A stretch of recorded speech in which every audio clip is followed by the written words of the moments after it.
নমস্কার সবাইকে, আমি লিজা। আজ নিয়ে চলে এলাম আরও একটা নতুন কেকের ভিডিও। এই কেকটা ছিল 1 পাউন্ড ভ্যানিলা ফ্লেভারের কেক। আচ্ছা, তোমাদের সবার প্রিয় ফুল কি একটু জানিও তো। এখন তো দেখি বেশিরভাগ মানুষেরই প্রিয় ফুল হয় সূর্যমুখী আর না হলে কাঠগোলাপ।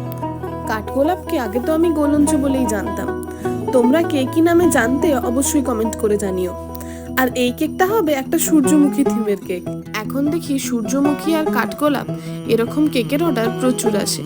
যদিও এই কেকটা আমার এক কাস্টমার তার মায়ের জন্য অর্ডার করেছে। তবে কি সূর্যমুখী ফুল আমার নিজেরও খুব পছন্দের। আমার যদিও বা এটা বরাবরেরই পছন্দের ছিল, এখন বলে না। তাই এই কেকটা আমার খুব ভালো লেগেছে বানাতে। আমি নিজেও চাইতাম যে আমার জন্মদিনে যদি কখনো কেক বানাই সেটা অবশ্যই সূর্যমুখী থিমেরই বানাবো। অবশ্য এর আগে আমি সূর্যমুখী থিমের কেক কেটেওছি দুখানা। লাস্টে কেকের ছবিটা অ্যাড করেছি। সকলে জানিও কেকটা কেমন লাগলো।